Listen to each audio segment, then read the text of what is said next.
So in this video, I'm going to talk about some historical facts, specifically how Gikuyus were introduced to the worship of Ngai through Mount Kenya by the Kwafi people. And I got this information from a book written by Dr. Krapf. This book was published in 1854. It's a very long time ago. And Dr. Krapf was part of the missionary society that opened churches in Kenya, specifically at Rabai.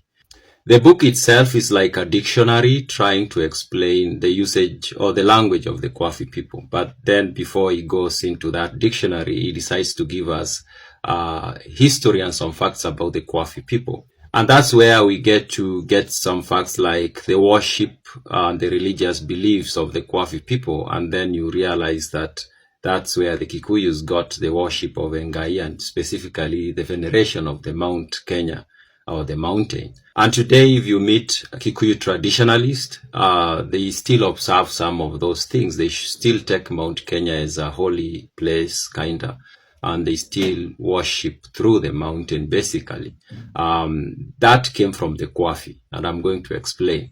Now, the Kwafi people are the people who gave us so many names we use today that many people don't even think about.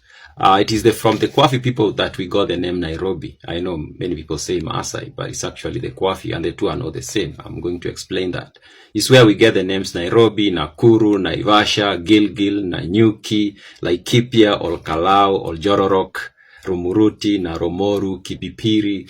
Those names were left to us by the Kwafi people, who unfortunately we can say no longer exist as a community, and we are going to talk about that in this video as well. Actually, the Kwafi people never call themselves the Kwafi, and this is what I talked about in another video where I said the names we call tribes by most of those names are very recent, and most tribes do not even call themselves by those names. It is the same case with the Kwafi.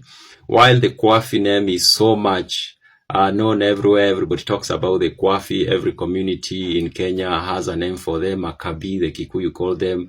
Akabi, the campus call them as well. Kwobek, the Kipsigis call them that. So there are all these tribes have names for them that basically is Kwafi, but that's not the name they call themselves. And in fact, the name Kwafi is a corruption of what they call themselves. So according to Dr. Krapf, Ludwig Krapf, the Kwafi call themselves Eloikob. And Eloikob basically translated to the people of the land. And he says that the Kwafi thought of themselves as the people who were on the land before anybody else came along. So Eloikob somehow got corrupted into Kwafi, and Dr. Krapf tells us that is thanks to the campus. The campus, they will always corrupt words. Campus are good people anyways, but thanks to them, the name Kwafi came into being because they corrupted the word Eloikob, and somehow it became Akabi, and then it became Kwafi. So that's how the name came about, but the people themselves call themselves Eloikob. And Eloikob in the language they used, which is basically Maasai, meant that they were the people of the land, and they were on this land before anybody else came along. Yes, the Kwafi were not Maasai. They spoke the same language, they had the same cultures, they had the same customs, but they were not the same people. And that's a very interesting scenario or phenomenon. And in fact, it goes into something else, something I've discussed in another video, that language does not necessarily translate to genetics. I've talked about this in another video. And the relationship between the Kwafi and the Maasai is a very good explanation, or a very good demonstration of that. These two tribes were not even related genetically if you go into trying to understand them, but they spoke the same language and they had the same customs and traditions. And I'm going to talk about this in another video where I'll try to explain or speculate on what was happening here. And the Kwafi and the Maasai were mortal enemies. They did not like each other completely. They hated each other and they fought a lot. And that enmity had to end with one of them being crushed, and it ended being the Kwafi who were crushed and destroyed. Now, the difference between the Kwafi was even physical, according to what Dr. Krapf writes. While the Maasai looked more like the Nandi, you'll say, the Kwafi looked Somali. That's what Dr. Krapf says. He says there's a time he went to Barawa and Marka, that's southern part of what we know today as Somalia. And he went with some Kwafi, can call them, they were slaves of the Arabs then. And the Somalis thought they were fellow Somalis, and these people did not understand Somali, and that was weird to the Somalis, that these people look exactly like us, but they don't speak Somali. So Dr. Krapf says the Kwafi looked Somali completely. They looked Somali, while the Maasai didn't look Somali, even though nowadays if you look at the Maasai, they kind of look Somali to some extent, and that is for something that happened later, which is the crushing of the Kwafi. And of course some of the Kwafi people joined the Maasai, and of course then we get to see these Somali features in the Maasai. But originally the Maasai looked more of Nandi, and the Kwafi looked Somali. And that's interesting because these two groups spoke the same language, and these two groups had the same culture and customs and practices, but these two groups were different in the way they looked. But they also were mortal enemies, and they fought a lot. Now, the Kwafi, according to what Dr. Krapf writes, occupied the entire land that surrounds Mount Kenya. And that land used to be called Kaputei. Kaputei was their land around Mount Kenya. And that's where most of them lived and kept their animals. Now, of course, they didn't call Mount Kenya Mount Kenya. They didn't even call it Kirinyaga like the Gikuyus do. They called it Alonyo Abor, which translates to the White Mountain, because it had of course the ice at the top. So that's what the Kwafi called it. They called it Alonyo Abor. And to them, Alonyo Abor was not just a mountain. It was a special mountain to them. They believed that long time ago, there lived a superhuman on top of the mountain. And his name was Neterkob. Now, Neterkob, Dr. Krapf says, according to the information he got from the Kwafi, lived there by himself, but he was a very wise man, very knowledgeable, very intelligent. Now, there was this other man who lived to the southwest, another mountain, which they call Mount Sambu. I'm suspecting could be Mount Longonot or could be Suswa, one of the two, I'm suspecting, going by how the descriptions he provides. And there was a man there who went by the name Njamasi Enauner. Now, Njamasi Enauner and his wife Sambu heard about this wise man who lived on Alonyo Abor, this guy who went by the name Neterkob. Now, they travel to Alonyo Abor and they meet Neterkob. Now, Neterkob welcomes them and he blesses them. He blesses Njamasi and his wife Sambu. And he also teaches them on how to tame cows, which were wild by then. And he teaches them how to take them in and to domesticate them.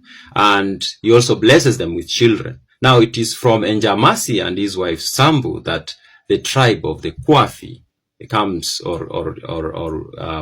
comes out of. That's according to what the Kwafi used to tell, or according to what the Kwafi used to say, or at least according to what Dr. Krapf heard from the Kwafi did talk to. Now, because of that, of the fact that their ancestor Njamasi Enauner and his wife Sambu were blessed on Alonyo Abor, the Kwafi considered Alonyo Abor, that's Mount Kenya, to be their origin. And they also took it to be their home and their headquarters. And in fact, at some point, it was at the center of their land, Kaputei. And so they venerated it. They believed that Neterkob went into a hole that was on the mountain. And he continued staying there for generations, of course. And so when they prayed, the Kwafi believed in a single God, one God. And when they prayed to this God, they prayed through Neterkob. So Neterkob basically became an intercessor. Like they will pray to Neterkob, who resides on Alonyo Abor, and Neterkob will then transmit their prayers to Ngai. Now, the Kwafi were not people who were liked. They were not liked. In fact, when you hear stories about Kwabeg in Kipsigis or Akabi or Abang the Kamba especially, and other tribes that lived, especially what we know today as the South Rift and the Central Kenya region, they were not liked by other tribes because the Kwafi were warlike. They liked to fight, and they were so ruthless. And they had this one policy. They didn't believe in surrendering. Once you start fighting with them, it's either you kill them or they kill you. They didn't believe in surrendering or backing off. That was not part of their war strategy. And they were so ferocious that other tribes really feared them. And Ludwig Krapf explains that these other tribes at some point had to form alliances. Especially there was a time that they were Taita and they were Kamba and they were Nyika. And the Wanyika are now what we call as the Mijikenda. They were not called that then. They were called Wanyika. These were several tribes along the coast. They formed an alliance to fight the Kwafi people. And then the Maasai used to try to fight these people from the other side all the time because they were a nuisance basically to these other tribes. But there are two tribes that Ludwig Krapf says that the Kwafi were very friendly with. And those are the people, the Gikuyu people. For some reason, they were very friendly to the Gikuyu people. They were also very friendly to a tribe called the people of Usambara. Now, I don't know the people of Usambara, what they are called today, but it does mention that the Kwafi were very friendly to the Gikuyu and they were very friendly to the people of Usambara. And he mentioned that from the Gikuyu people, the Kwafi used to get some food. They used to get millet and they used to get some type of corn and some other crops. And the Kwafi didn't believe in farming. In fact, they had contempt for it. Like they saw it as being so low to go dig the ground to get food. They only kept animals. And this food they used to get from the Gikuyu was not eaten by men. Men didn't eat it. It was only children and women who ate this food that came from the Gikuyu. Anyways, so the Kwafi were hated all over the place. But they had two tribes that they kind of like were friendly with for some reason, the Gikuyu and the people of Usambara. Now, at some point, maybe in the early 19th century, them messing up with everybody else came to them and it destroyed them. It happened that the Maasai decided that they were going to crush the Kwafi once and for all. And they pushed, and at some point they basically annihilated the tribe.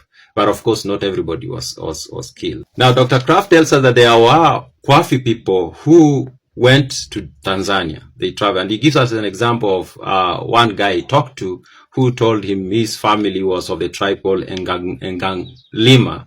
And this was one of the many tribes of the Kwafi, the sub-tribes we can say. And his family, the family of Ngobore, they moved to Tanzania, where somehow a larger group of the Kwafi still existed. And this tribe is called the Barabuyu, and the Barabuyu still exists in Tanzania. The Barabuyu was a smaller group of the Kwafi that survived. So some of the Kwafi from the Mount Kenya region, after being kind of like crushed by the Maasai, they traveled to Tanzania to join another Kwafi group that was there, but it was a smaller group. And others kind of just disappeared. And a significant portion of those people joined the Gikuyu, the Kwafi, when they were basically so that they were going to be annihilated and finished by the Maasai. They joined the group that used to be friendly to them, or they used to be friendly with the Gikuyu, and they basically became Gikuyu. And in fact, among the Gikuyus today, you hear that there are people who go by the name Nyokabi or Wakabi, and you'll be told it means that they came from the Akabi people, not the Maasai, Akabi people. That's different. But most people today think Akabi and Maasai are the same thing. They were not. They spoke the same language, but they were not the same people. So a significant part of the Wakwafi people joined the Gikuyu, and another one traveled to Tanzania, and others just joined the Maasai and became now Maasai. Now you cannot differentiate Mkwafi from the Maasai, and remember they spoke the same language, they had the same culture and customs, so it was so easy for them to just get assimilated in that tribe. And that was the end of the Kwafi community as a group. But today, of course, some people say the Maasai in Laikipia, for example, and maybe the Samburu could be remnants of the Kwafi people. Now, by them moving, a large portion of them moving into Gikuyu land and becoming Gikuyu, embracing the language and the custom, they didn't just take, they also gave in terms of culture, of course. They introduced Gikuyus to worshipping Ngai. Of course, Gikuyu is called Ngai, not Ngai, but it is Ngai even today among the Maasai. That's what they call God Ngai. So the Gikuyus took that. They took the god of the Kwafi, Ngai, and also they took the worship of Ngai through the mountain, Mount Kenya. So at this time, the Kikuyu used to call the mountain Endurkenya, going by what Dr. Krapf writes, or Kerenya. That's what it used to be called by the time when Ludwig Krapf writes this book, which was 1854. So, yeah, so that's how Kikuyus ended up worshipping Ngai and venerating Mount Kenya. That's something they picked from the Kwafi, a warlike tribe that was crushed by the Maasai, and a large group of it kind of just melted into the Kikuyu culture. Those are my random thoughts.